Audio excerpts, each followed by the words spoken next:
Et bien le bonjour les sportifs du dimanche, j'espère que vous allez super bien et que vous êtes en train de détruire vos objectifs. On se retrouve aujourd'hui, pareil comme d'hab, vous l'avez vu dans le titre parce que vous êtes trop fort, on se retrouve pour parler de la réglementation d'un triathlon. Parce qu'un triathlon, c'est une épreuve avec énormément de règles qui est codifiée. Contrairement à un 10 km qui est un peu moins codifié, mais qui est quand même codifié, où on peut arriver juste avec ses chaussures, son t-shirt, son short, c'est bon, on peut courir. Le triathlon, il faut un peu plus de préparation. Et je vais aborder justement au cours de cette vidéo tous les éléments que la FF3 nous met à disposition pour arriver le plus sereinement possible sur un triathlon. Que ce soit ton premier triathlon ou que tu veuilles t'élancer sur un Ironman, sur un L, sur un XL, plus sereinement et savoir un peu à quoi t'attendre et quelles règles est-ce que tu dois vraiment respecter, je t'invite à regarder la vidéo en entier. Si tu veux directement aller à la source, je te mets en lien de cette vidéo le PDF que la FF3 met à disposition avec tout son règlement. C'est un PDF de 40 pages à peu près, un peu relou, j'ai fait le taf pour vous et je vous résume tout ça maintenant. Je vous ai fait une petite vidéo sur tout le matériel nécessaire, je vous la remets juste là. Et si vous voulez pas aller la voir ou si vous l'avez déjà vu, je vous remets en lien de cette vidéo votre checklist pour ne rien oublier et savoir quoi mettre dans quel sac transition et quoi préparer avant votre triathlon. Ça c'est pour l'aspect vraiment équipement du triathlon. Voilà. Le but de ces trois vidéos, donc la partie checklist, la partie Ironman des sables, donc le déroulement d'une épreuve et là maintenant la partie réglementation, c'est de vous donner toutes les clés sur ces trois vidéos pour arriver le plus sereinement possible sur l'épreuve et juste pour vous occuper de faire une perf ou d'aller au bout de vous-même, mais pas vous occuper de la partie technique. Voilà, tout ça, ça se prépare en amont. Un triathlon, je le dis, je le répète, c'est énormément d'organisation. Ça ne s'improvise pas, vous pouvez pas arriver le matin même en mode bah qu'est-ce qu'il faut faire? C'est pas possible. Chaque triathlon a son propre règlement adapté, donc je vous invite fortement à le consulter, les triathlons que vous allez faire. Sur leur site, généralement, il y a un coin réglementation où vous avez le guide de l'athlète avec vraiment les infos indispensables. Mais attaquons tout de suite avec votre réglementation à vous. Est-ce que vous devez respecter pendant la course pour ne pas prendre de pénalité, ne pas être disqualifié? Et on va faire ça dans l'ordre, on va attaquer étape par étape de manière super logique avec la natation, le vélo, la course à pied. Et ça devrait bien se passer. On est parti ? L'une des premières réglementations mises en place dans le triathlon, et c'est logique, c'est de l'humain, c'est tout le temps pareil, triathlon pas triathlon, je dirais même que c'est une règle de vie qu'il faut respecter, ne tapez pas vos concurrents. Voilà, je résume et c'est dit de manière humoristique, l'idée est d'être fair play, de garder son calme, de respecter l'organisation, de respecter les bénévoles et d'être dans un bon mood. Voilà, soyez chill, venez faire votre épreuve, venez vous dépasser, mais n'essayez pas de vous dépasser en rabaissant les autres ou en vous embrouillant avec tout le monde. Et surtout, s'il vous plaît, ne prenez jamais la tête à un bénévole. Il se réveille le dimanche matin à 5 h pour le plaisir d'assister à l'épreuve et de vous aider et de vous accompagner. Ne prenez jamais la tête à un bénévole, et ça c'est dit dans le règlement de la FF3 aussi, le bénévole aura toujours raison. Vous devez garder votre calme et vous pouvez être disqualifié s'il vient à y avoir une petite rixe entre vous et un bénévole.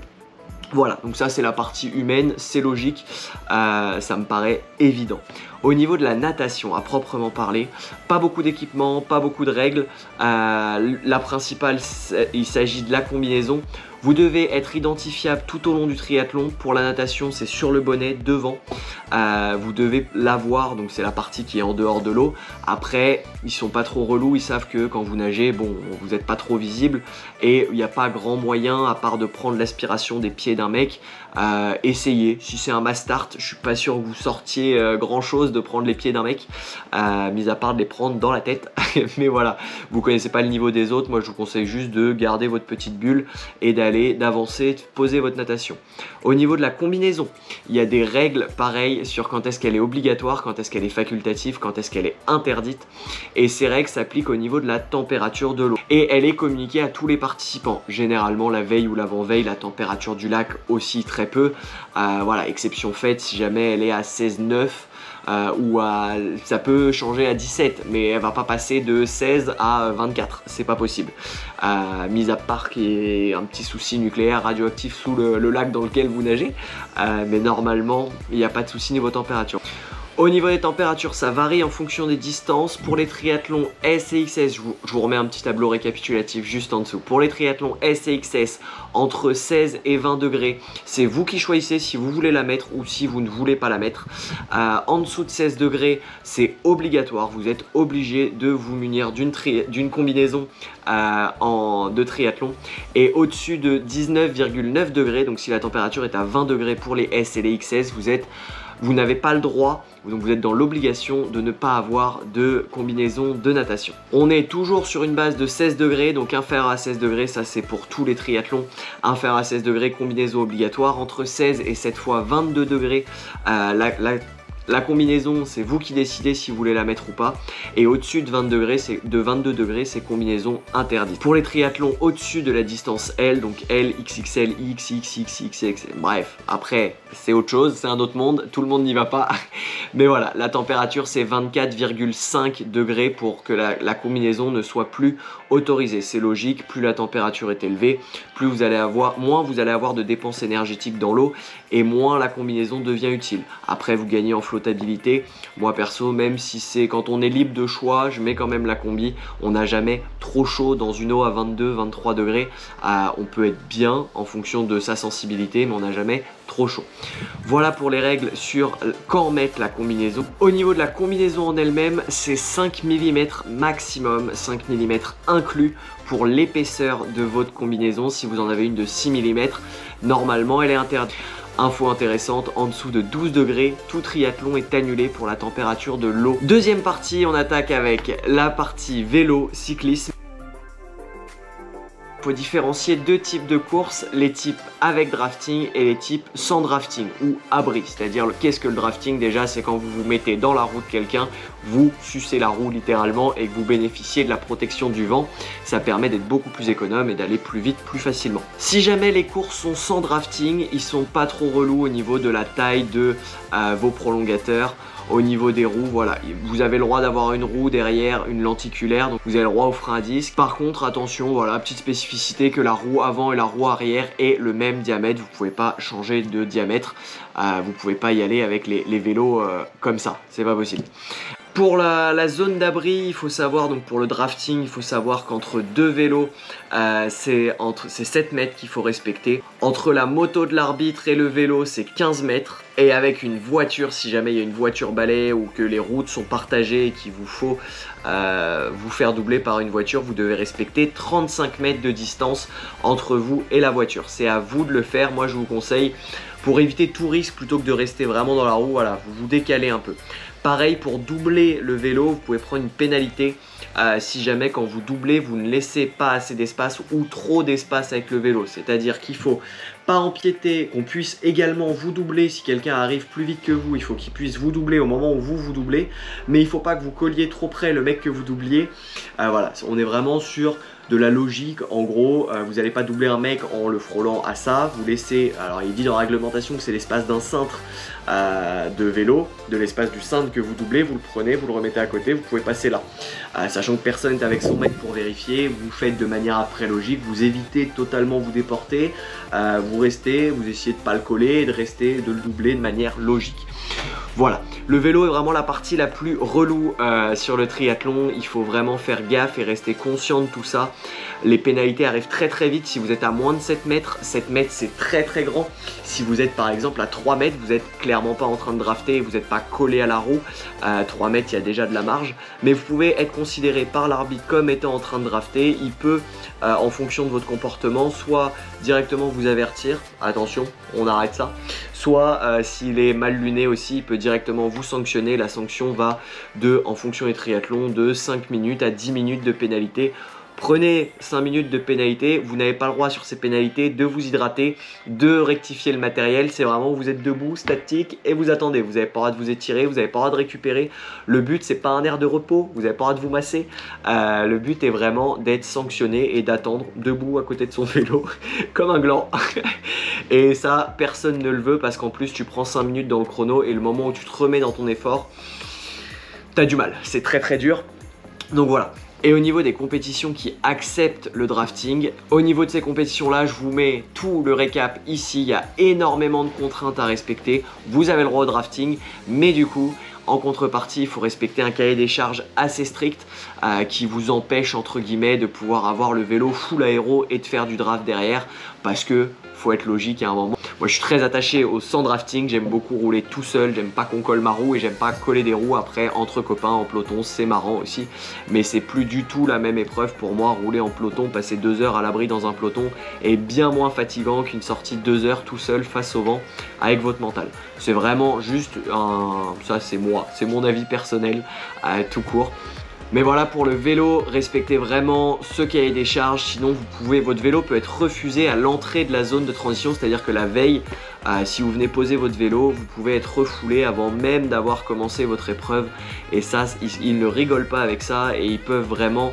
J'en ai vu plein se faire refouler à l'entrée. Alors après vous pouvez bidouiller, il faut juste enlever les prolongateurs de temps en temps. La plupart des vélos sont acceptés, pas de panique quand même. Mais assurez-vous, si vous commencez à pimper votre vélo un peu trop, assurez-vous d'être dans la charte des vélos, la charte technique de ce qu'ils demandent. Au niveau de l'aire de transition, il faut toujours avoir votre casque. Voilà, que ce soit au moment où même si vous êtes en dehors de la course, que vous veniez déposer votre vélo, récupérer votre vélo, ça peut arriver de tomber. Si vous avez le vélo à la main, que vous vous fracassez la tête parce que vous êtes tombé avec votre vélo et que vous n'avez pas votre casque, même si vous n'êtes pas dessus, c'est l'organisation qui est responsable. Du coup, pour protéger l'organisation, il faut avoir systématiquement, à chaque fois que vous avez le vélo en main, le casque attaché sur la tête. Voilà, ça, vous pouvez prendre une sanction si vous sortez de la natation, que vous prenez votre vélo et que vous avez juste le casque à la main ou sur la tête mais pas attaché, vous pouvez prendre une sanction. Alors ça peut être juste un avertissement, généralement ils sont pas trop relous, mais vous pouvez aussi prendre un carton pour ça et vous prendre 5 ou 10 minutes de pénalité si l'arbitre est de mauvaise foi. C'est comme au foot, si l'arbitre est mal luné, il peut vous aligner et c'est la règle, il aura 100% raison, et en plus vous n'aurez pas le droit de vous énerver. Rapport à la toute première règle. Au niveau de l'organisation de cette zone de transition, là il n'y a pas de règles, il faut respecter vraiment les conditions météo. Je vous reprends l'exemple de l'Ironman des Sables, il fallait absolument que tous les équipements restent dans leur sac fermé au pied du vélo. Donc c'est-à-dire que pas possible, il y a certains triathlons, généralement c'est en référence à la météo, s'il pleut ou il y a du vent, il faut que ça reste à l'abri dans les sacs. Si c'est une météo clémente, vous pouvez vous installer un petit carré avec votre serviette, vos chaussures, votre casque et tout bien rangé et sorti juste à côté de votre vélo, et c'est plus rapide. Mais ça dépend vraiment de la météo et de l'organisation, donc renseignez-vous dans le guide athlète. Mais sinon n'hésitez pas, voilà, à vous faire un petit carré, à tout installer, à tout préparer et à bien préparer votre vélo avant de l'emmener sur la transition. Vérifier la pression des pneus, vérifier qu'il tourne bien, parce qu'une fois qu'il est dans la zone de transition, vous ne pourrez plus rien modifier et ce sera trop tard pour sortir une clé à laine et changer 2-3 boulons. Voilà, ça c'est au niveau de la partie vélo. Vous avez aussi la règle du porte-dossard. Il vous faut impérativement en triathlon un porte-dossard que vous enfilez. Donc un porte-dossard, c'est exactement ça. Il s'agit ni plus ni rien que d'une bandelette élastique qu'on attache autour de la taille et qui vient tenir le dossard. Le dossard vit pendant une course, vous le voyez, ça c'est l'Ironman des Sables. Ça peut se détacher, et moi en plus c'était vraiment trois points d'attache, mais 3 points bidouillés, c'est-à-dire que sur Ironman il vous faut 3 points d'attache. Donc là il y avait 2 ficelles pour l'accrocher et j'ai rajouté une épingle à nourrice pour faire les 3 points d'attache. Si vous n'avez pas ces 3 points d'attache, ce n'est pas un dossard conforme et vous pouvez pareil vous ne rentrez pas sur l'aire de transition et vous ne pouvez pas faire votre épreuve. Au niveau de ce porte-dossard, à quoi est-ce qu'il sert? Pendant le vélo, en fait vous devez être identifiable tout le temps, en plus du tatouage côté gauche, en plus de l'étiquette sur le casque, en plus de l'étiquette à l'arrière du vélo, vous devez vous être identifiable à tout moment. Si jamais vous avez un tissu qui cache ces choses là, vous devez avoir ce porte-dossard et on doit pouvoir vous identifier pour vous verbaliser. Aussi si les arbitres veulent vous mettre une sanction, il faut qu'ils voient très rapidement votre numéro de dossard. Et du coup sur le vélo il faut qu'il soit derrière. Pourquoi investir dans un porte-dossard? C'est pas nécessaire. Vous pouvez avec 3 points de pression vous le mettre sur un t-shirt. Le gros désavantage du t-shirt, c'est qu'il va falloir le retourner, parce que autant en vélo il faut que le dossard soit derrière. Alors ça se fait hein, clairement ça se fait, Mais là où en vélo il faut que votre dossard soit dans le dos, en course à pied il faut que votre dossard soit devant et visible, c'est-à-dire que sur l'aire de transition vélo course à pied vous allez devoir retourner votre t-shirt, enlever les bras et vous allez perdre quelques secondes assez précieuses. Mais encore une fois ça se fait si vous n'avez pas de porte-dossard. Mais voilà, pour le porte-dossard, à l'arrière sur le vélo, à l'avant sur la course à pied, 3 points de pression minimum. Ça c'est au niveau du dossard. Pour la course à pied, pas vraiment de règles, bon vous n'avez pas le droit à tout ce qui est extérieur, ça c'est valable sur tout le triathlon. Vous n'avez pas le droit d'aide technologique, donc c'est à dire que vous n'avez pas le droit de moteur, vous n'avez pas le droit de ressort sous les chaussures, personne n'a le droit de vous pousser. Attention aux supporters, une tape dans le dos un peu insistante pour dire allez mon pote on y va. Si l'arbitre vous voit et juge ça trop insistant comme tape sur l'épaule, vous n'avez pas le droit d'être accompagné sur le parcours, les supporters doivent rester fixes et s'ils vous accompagnent et qu'ils vous tapent sur l'épaule, vous pouvez vous en tant qu'athlète prendre une sanction. Alors encore une fois là on est dans le détail de la réglementation, ça peut arriver, c'est juste voilà que vous soyez au courant, que ça se passe bien, mais que normalement les spectateurs ne peuvent qu'encourager, fournir des informations, mais en aucun cas ne peuvent tricher ou influer sur le cours de la course. C'est pour aussi éviter les dérives, notamment les croche-pieds ou les bousculades sur les athlètes au moment de courir, parce que vous imaginez bien que sur un L ou sur un XL, si vous êtes à 30 bornes ou à 10 bornes de course et que vous avez déjà 4 heures d'épreuve dans les pattes ou 5 heures d'épreuve dans les pattes et qu'on vous bouscule, vous êtes beaucoup plus fébrile au niveau des jambes, vous pouvez tomber beaucoup plus vite, blessures, etc. C'est l'organisation qui est responsable. Pensez bien que vous êtes arrivé au moment où votre torse passe la ligne d'arrivée et non pas quand un membre passe la ligne d'arrivée. C'est quand votre torse, l'axe principal, donc le torse, traverse la ligne d'arrivée que vous êtes comptabilisé comme arrivé. Nous à notre niveau ça joue pas, hein, honnêtement, on n'est pas à ça près, mais ça joue pour Vincent Louis qui lui peut gagner à un pec près. S'il a 2 cm de tour de pec en plus, ça peut faire la diff, mais ça sert à rien de tendre la main ou de lancer le pied devant, c'est pas ça qui est comptabilisé. Voilà, ça c'était pour les infos. Voilà, au niveau de toute la réglementation, j'ai essayé d'être clair et simple. Vous retrouverez tous les détails et les petites nuances entre cross triathlon, triathlon pur, entre les hommes, les femmes. Il y a quelques nuances et quelques subtilités à apporter. C'était pas vocation d'être une vidéo ultra complète et poussée sur la réglementation du triathlon. C'était juste pour vous donner quelques clés de ce qu'il vous faudra respecter sur votre triathlon si vous voulez pas être sanctionné. Encore une fois, beaucoup de triathlons sont très chill et ne mettent pas une pression si votre objectif est de finir un triathlon M et que vous visez un chrono de 3h, 3h30, 4h. Pas grand monde viendra vous embêter et on va pas venir chipoter sur les 2 mètres, on sait très bien que ça se joue pas là. Cette réglementation a vraiment fait, ils sont beaucoup plus rigides au niveau des pros, mais ils vérifient quand même au niveau amateur que ce soit fait. Il y a également des tests antidopage qui sont effectués sur certains triathlons et de manière aléatoire. On peut vous demander d'aller uriner et de vérifier si vous n'êtes pas dopé. Alors entre nous, je vois pas l'intérêt de se doper pour faire un chrono qui n'est pas celui d'un pro ou d'un semi-pro. Voilà, si tu vises pas 4 heures sur un triathlon L, en fait, te dope pas, voilà. Te dope pas public, ça c'est le conseil. Enfin voilà, j'espère que cette vidéo vous a plu, vous aura appris beaucoup de choses sur comment se déroule un triathlon. N'hésitez pas à me suivre sur Instagram, à me demander si vous avez des questions plus spécifiques, plus pointues sur des petits détails. Vraiment, c'est avec grand plaisir que je vous répondrai. Je vous mets tous les liens, que ce soit pour télécharger ta checklist, que ce soit pour regarder la réglementation de la FF3 en détail si tu as envie de lire un peu, ou que ce soit pour me suivre sur les réseaux, mon blog, Insta. Je te mets tout ça dans la description. Oublie pas de t'abonner, c'est comme ça que tu peux me remercier pour tout le travail et c'est ce qui me fait plaisir et c'est ce qui me motive à faire d'autres vidéos.